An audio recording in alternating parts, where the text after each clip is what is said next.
রহিমা, তোমার মেয়ে রে কেন? আচ্ছা যাও। আপনি কি পাগল হয়ে গেছেন নাকি? মাইয়ের মা রে আছে পাতে ভেবে বয়ে রয়েছেন। তারপরে আনতে বলেন রহিমা, আসো বসো মা।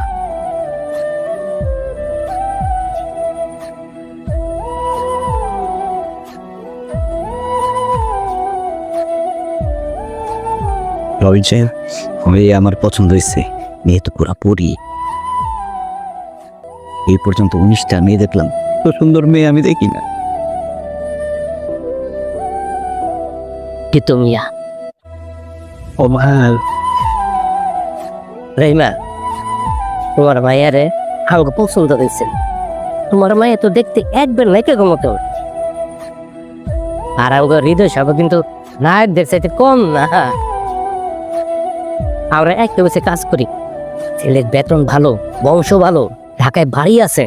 তোমার মেয়ে রাজরানী হয়ে থাকবো, তোমার কোনো আপত্তি আছে? না স্যার, আপনি যে এত বড় বড় ছেলে আসবেন, আসলে এটা বুঝতে পারি নাই। উনি ভালো সব দিকে আছে, যে কোনো মানুষই পছন্দ করবো, কিন্তু আমার মতন কাজের মহিলার মায়ের উনি বিয়ে করতে চায়, এটা জানে কেমন লাগতেছে। উনি তো চাইলে আরো বড় ঘরে মেয়ে বিয়ে করতে পারতো।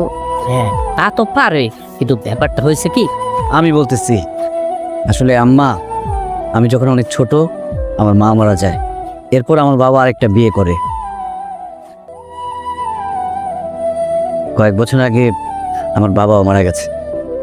আমি সৎ মায়ের ঘরে বড় হয়েছি। এমন না যে সৎ মায়ের ঘরে অনেক কষ্টে বড় হয়েছি, তবে নিজের আপন মা না থাকার যে কষ্ট, সেটা তো অবশ্যই পাইছি। কোনো একটা অজানা কারণে আমার সৎ মা আমার বিয়ে দিতে চাচ্ছে না। এই পর্যন্ত আমার সৎ মাকে নিয়ে 18টা মেয়ে রেখেছি, লাভ হয় নাই, বিয়ে হয় নাই। তো বিয়েটা আমার খুব দরকার। আপনার মেয়েকে আমার খুব পছন্দ হয়েছে। আপনি যদি অনুমতি দেন, আপনার মেয়েকে আমি বিয়ে করতে চাই। কিন্তু আমি যাই না সিনা আপনার সৎ মায়ের সংসার আমার মায়ের পাঠাতে পারব না। যে মা নাকি সন্তানের সুখের কথা চিন্তা করে না, সেই মায়ের ঘরে আমার মায়ের কেমনে পাঠামো? আমার মায়ের যা শান্তি হবো না, তার কি আছে? রবিন স্যার, এই বিয়ে হইতে পারে না, আপনি আমার মাফ করে দেন স্যার।